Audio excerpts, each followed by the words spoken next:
ஒரு நூற்றாண்டு வரலாற்றை 10 நிமிடத்தில் முடிப்பது என்பது மிக கடினம். ஆனால் நாங்கள் பேசுவதை விட இறுதியில் அண்ணன் ராசா அவர்கள் பேசுவதுதான் மிக முக்கியம் என்ற கண்ணோட்டத்தோடு என்னுடைய செய்திகளை மிக விரைவாக பேசி முடிக்க கடமைப்பட்டிருக்கிறேன். திராவிடம் என்ன சமத்துவத்தை பேசுச்சு அப்படின்னு கேட்டா ரொம்ப போக வேண்டாம். சட்டத்துறையினுடைய அழைப்புதல் எல்லாரும் பார்த்துருப்பீங்க. அந்த அழைப்புதலில் பின்பக்கத்தில் முதல்வர் வழக்கறிஞர்களோடு நடந்து வர மாதிரி ஒரு படம். அந்த படத்தில் ஆண்டாண்டு காலமாக எந்த பெண்களுக்கு படிக்க கூடாதுன்னு சொன்னீங்களோ அவர்களை முன்வரிசையில் முதல்வரோடு வழக்கறிஞர் உடுப்போடு நடந்து வருவது போல் காட்சிப்படுத்துவதுதான் திராவிடம் பேசிக் கொண்டிருக்கக்கூடிய சமத்துவம். ஏன் அப்படின்னு கேட்டீங்கன்னா, இன்னைக்கு முன்வரிசையில் நிறைய பெண்கள் வழக்கறிஞர்கள் அமர்ந்திருக்காங்க. இளம் வழக்கறிஞர்களுக்காக தான் நான் குறிப்பா சொல்றேன். நம்மளாம் என்ன நினைச்சுக்கிட்டு இருக்கோம்னா, நம்ம அப்பா அம்மா சம்பாதிச்சாங்க, காசு இருந்துச்சு, வக்கீல் ஆயிட்டோம் அப்படின்னு நினைச்சுக்கிட்டு இருக்கோம். உண்மை அது கிடையாது.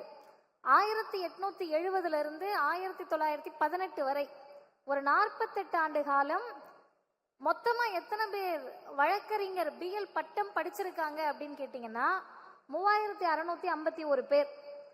அதுல பார்ப்பனர்கள் மட்டும் எத்தனை பேருன்னா 2686. ஏறக்குறைய 74% அவர்கள் படித்தவர்களாக இருந்தார்கள். நம்ம வேடிக்கை பார்த்துக்கிட்டு இருந்தோம். அப்படி இருந்த சமயத்தில் தான் அது எந்த நீதிமன்றங்களாக இருந்தாலும் சரி, நீதிமன்றங்கள் நீதியை வழங்கக்கூடிய சட்டத்தை பேசக்கூடிய இடத்தில் இருக்கிறது என்று சொன்னால் அது யார் அப்பன் வீட்டு சொத்தும் அல்ல, அனைவருக்குமானது என்று மிகவும் பிற்படுத்தப்பட்ட பட்டியலின பழங்குடியின சமூகத்தவரை வழக்கறிஞர்களாக மாற்றி அழகு பார்த்தது இந்த திராவிடர் இயக்கம்தான். சரி, பொத்தாம்பதுவா சொல்றீங்களே, அப்படி என்ன எல்லா வழக்கறிஞர்களையும் மேலே ஏத்தி விட்டாங்கன்னு கேட்டா, இந்தியாவினுடைய முதல் பட்டியலின வகுப்பை சார்ந்த உச்சநீதிமன்றத்தின் நீதிபதி யார் அப்படின்னு கேள்வி கேட்டா நம்ம எல்லாரும் போயிட்டு கூகுளை பார்த்தோ எதையோ ஒன்ன பார்த்துட்டு என்னுடைய வயது ஒத்தவர்கள் மாண்புமிகு நீதியரசர் வரதராஜன் அவர்களை சொல்லுவோம். உச்சநீதிமன்றத்துக்கு அவர் போயிருக்காருன்னு சொன்னா உயர் நீதிமன்றத்துல இருந்து தானே எலிவேட் ஆயிருப்பாங்க. இந்த உயர் நீதிமன்றத்துக்கு அவங்க எப்படி வந்தாங்கன்னு கேட்டீங்கன்னா, தந்தை பெரியார் ஒரு கூட்டத்துல ஒரு செய்தியை பேசுறாருங்க. இவ்வளவு பெரிய பழமை வாய்ந்த உயர்நீதிமன்றம் இருக்கிறது, இந்த உயர்நீதிமன்றத்தில் இத்தனை ஆண்டுகளில் ஒரு தாழ்த்தப்பட்ட சமூகத்தை சார்ந்த நீதிபதி வர முடியவில்லையே என்று கவலையை பதிவு செய்கிறார். பதிவு செய்வது என்பது பெரியாரினுடைய வாழ்வியல் என்பதே இந்த மக்களுக்காக தான். அவர் ஒரு கூட்டத்தில் பேசுவது ஒரு செய்தி. அந்த செய்தியை அடுத்த நாள் பத்திரிகையில் பார்த்துவிட்டு யாரும் சிந்திக்கவில்லை. கடலூர் மாவட்டத்தில் முன்சிப் கோர்ட்ல நீதிபதியாக இருந்த மாண்புமிகு நீதிபதி வரதராஜன் அவர்களை முத்தமிழறிஞர் டாக்டர் கலைஞர் அவர்கள் சென்னை உயர்நீதிமன்றத்தினுடைய முதல் பட்டியலினத்து நீதிபதியாக அமர்த்தினார். அதன் காரணமாக உச்சநீதிமன்றத்துக்கு போக முடிஞ்சிச்சு.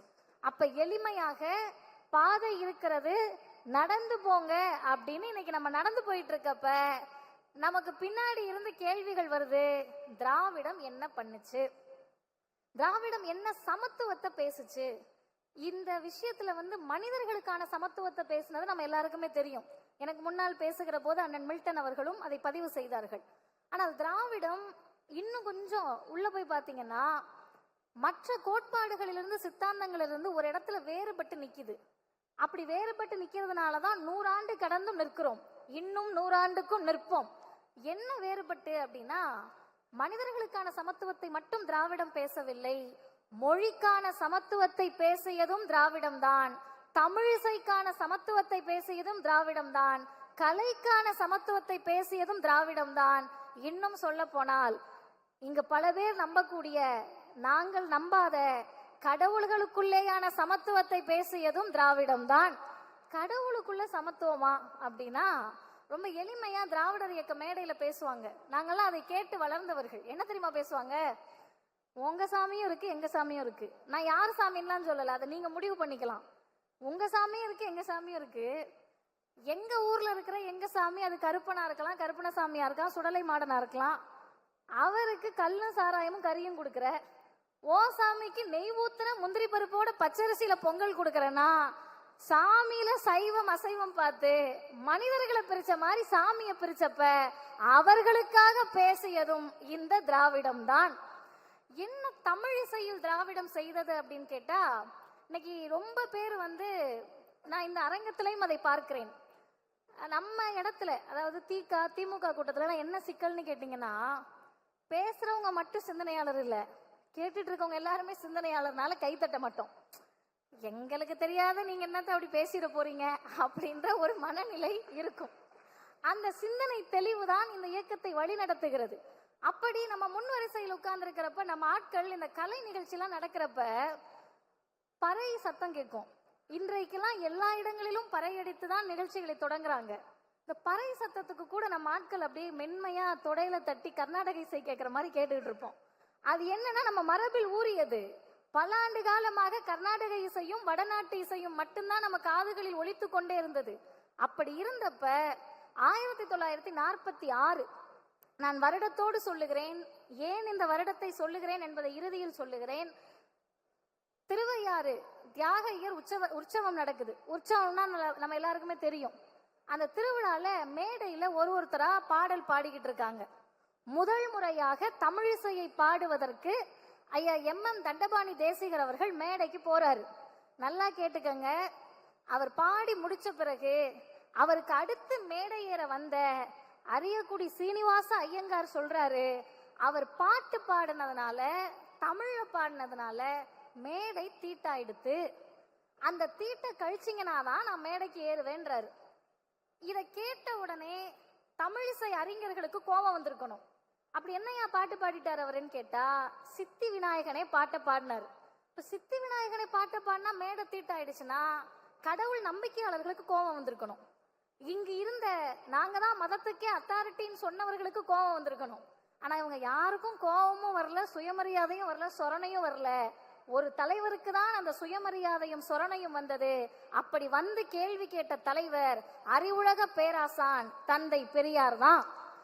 பெரியார் கேள்வி கேட்ட போது அன்றைக்கு குடியரசில் ஒரு துணை தலையங்கம் வருது. அந்த துணை தலையங்கத்தை யார் எழுதினார் என்று சொன்னால், முதல்ல என்ன எழுதினாங்கன்னு பார்ப்போம். தமிழர்கள் உயிரோடு வாழும் நாட்டில் தமிழ் மொழிக்கு தடை உத்தரவா? நல்லா கேட்டுக்கங்க. தமிழர்கள் வாழும் நாட்டில் அல்ல, தமிழர்கள் உயிரோடு வாழ்றோம். சூடு சொரண துணிவு சுயமரியாதையோடு வாழ்றோம். அந்த தமிழர்கள் உயிரோடு வாழும் நாட்டில் தமிழ் மொழிக்கு தடை உத்தரவா? நடப்பது ஆங்கிலேய ஆட்சி அல்ல, ஆரிய அரசாங்கம். எழுதியது யார்?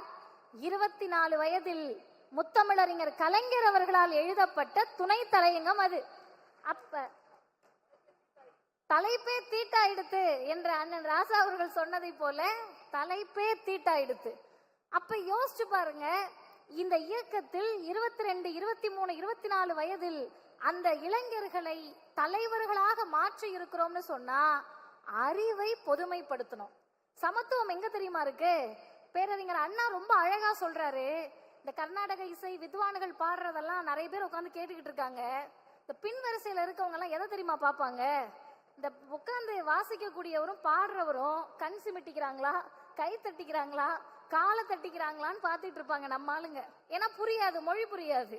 அப்புறம் என்ன பார்ப்பாங்கன்னா, தாடிய தடவுறாரா, அண்ணாவுக்கு இருந்த நக்கல் உச்சி குடுமையை விரிச்சு விடுகிறாரா என்றெல்லாம் பார்த்து கொண்டிருப்பார்கள். ஏன்னா நம்ம ஆளுங்களுக்கு அந்த மொழி புரியாது. அப்ப எப்ப அந்த இசை கச்சேரி முடிய போகும்னு கேட்டா, கடைசியா தமிழ்ல ஒரு பாட்டு பாடுனா இசை கச்சேரி முடிஞ்சிருச்சுன்னு அர்த்தமா. அப்படி என் அண்ணா ஒரே வார்த்தையில் கேட்டார், முன்வரிசையில் இருப்பவர்களுக்கு மட்டுமே அது புரிந்தது, ஆனால் வரிசை முன்வரிசையோடு முடிவதில்லை. இதைவிட சமத்துவத்தை ஒரே வரியில் சொல்லிவிட முடியுமா, சிந்தித்து விட முடியுமா? பேசக்கூடியவர்கள், எழுதக்கூடியவர்கள், சட்டம் இயற்றக்கூடியவர்கள் முன்வரிசையை பார்த்து மட்டும் சட்டம் இயற்றாதீங்க. ஒரு சட்டமன்றத்திலும் நாடாளுமன்றத்திலும் நிற்கின்ற போது முன்வரிசையை மட்டுமே பார்த்து 10% மட்டுமே பார்த்து அவர்களுக்காக பேசினால் அது ஆரியம். ஆக கடைசி மனிதனுக்காகவும் நாடாளுமன்றத்தில் குரல் ஒலித்தால் அது திராவிடம், தமிழ்நாடு என்பதை தான் திராவிடம் பேசும் சமத்துவம் சொன்னது. 2 செய்திகளோடு நிறைவு செய்கிறேன். மொழிக்கான சுயமரியாதை என்ன பேசணும், சமத்துவம் என்ன பேசணும்னா, அடிப்படையில் நம்ம ஒரு விஷயத்தை புரிஞ்சுக்கணும். சமத்துவம் அப்படின்றத எப்ப பேச முடியும்னு கேட்டா, சுயமரியாதை உணர்வு வர்றப்பதான் பேச முடியும். அந்த சுயமரியாதை உணர்வு எப்ப வரும்னு கேட்டா, பகுத்தறிவோடு இந்த சமூகத்தை உற்று நோக்குகிற போதுதான் வரும். ஆனா நம்ம ஆளுங்களுக்கு, நான் நம்ம ஆளுங்கன்ன உடனே யாராவது கூகுள்ல போய் என்ன யாருன்னு தேடிடாதீங்க. நான் சொல்லுவது பிசி, எம்பிசி, எஸ்சி, எஸ்டி, பார்ப்பனர் அல்லாத நாம் அனைவருக்குமே கேட்கக்கூடிய திறன் மட்டும்தான் இருந்துச்சு 100 வருஷத்துக்கு முன்னாடி. படிப்பறிவு அல்ல, எழுத்தறிவு கிடையாது. இப்ப படிக்கவும் தெரியாது, எழுதவும் தெரியாது. அவங்க கிட்ட எப்படி போய் செய்தியை சேர்த்திருப்பாங்கன்னா, வீதி வீதியா, தெரு தெருவா நம்முடைய தலைவர்கள் மேடை போட்டு பேசினார்கள். உங்களுக்கு கேட்டா புரியும்ல, கேளுங்க அப்படின்னு பேசினாங்க. அப்ப கேளுங்கன்னு பேசுறப்ப எந்த மொழியில் பேசி அவர்களுக்கு புரிய வைக்க முடியும்? நம் மொழியில், நம் தாய்மொழியில் பேசணும். இப்ப நம் தாய்மொழியில் பேசி அவங்கள புரிய வச்சு கொஞ்சம் வருஷம் கூட ஆகல, 1938 இந்தியை கட்டாயம்ட்டாங்க. எங்கள் மக்களுக்கு எங்கள் மொழி புரிவதற்கே எங்களுக்கு அவ்வளவு வருஷம் தேவைப்பட்டுச்சு. இதுல திடீர்னு வந்து இந்தி மொழியை திணித்த போது இந்தியாவிலேயே பல மாநிலங்கள் மொழிக்காக பேசி இருக்கிறார்கள். ஆனால் மொழியை சுயமரியாதையோடு இணைத்து பேசிய ஒரே மாநிலம் தமிழ்நாடும் திராவிடர் இயக்கமும் தான். என்னங்க அப்படி சுயமரியாதையோடு இணைச்சு பேசுனீங்கன்னா, இந்திய அரசமைப்பு சட்டத்தின் அட்டவணை 8 ஷெட்யூல்ல 22 மொழிகளை அட்டவணைப்படுத்தி இருக்கிறோம். அசாம், பெங்காலி, குஜராத்தி, ஹிந்தி, கன்னடா, காஷ்மீரி, நேபாளி, ஒடியா, ஹிந்தி, சான்ஸ்கிரிட், சந்தாலி, தமிழ், தெலுங்கு, உருது, மலையாளம் போன்ற 22 மொழிகள். இந்த 22 மொழிகள்ல தமிழும் ஒரு மொழியாக இருக்கிறது. இந்த 22 மொழிகள்ல மக்கள் குறைவாக பேசக்கூடிய, தாய்மொழியாக குறைவாக கொண்ட மொழி எதுனா சமஸ்கிருதம். நீங்க போய் தேடி கூட பார்க்கலாம். 2011 சர்வே படி 0.02% தான் அதை பேசுறாங்களாம். அது என்ன கணக்குன்னு நமக்கு புரியல. 1%க்கும் கீழே, 1%க்கும் கீழே இருக்கக்கூடிய மொழிக்கு 2022 ஒன்றிய அரசு 1488 கோடி ரூபாய் நிதி ஒதுக்குச்சு. எல்லோரும் பேசக்கூடிய உலகத்தின் பல நாடுகளில் இருக்கக்கூடிய தமிழர்கள் செம்மொழியான தமிழ் மொழிக்கு, இன்னும் இயல்பாக சொல்லுகிறேன், உயிரோடு இருக்கக்கூடிய மொழிக்கு வெறும் 74 கோடி ரூபாய் ஒதுக்குனாங்க. இப்ப நம்ம ஒரே கேள்விதாங்க கேட்டோம். பக்கம் பக்கமா நம்ம பேசல. ஒருத்தர் செத்து போயிட்டாரு, ஒருத்தர் உயிருக்கு போராடிட்டு இருக்காரு. செத்து போனவங்களுக்கு வைத்தியம் பார்ப்பீங்களா? உயிரோட இருக்கவங்களுக்கு வைத்தியம் பார்ப்பீங்களா?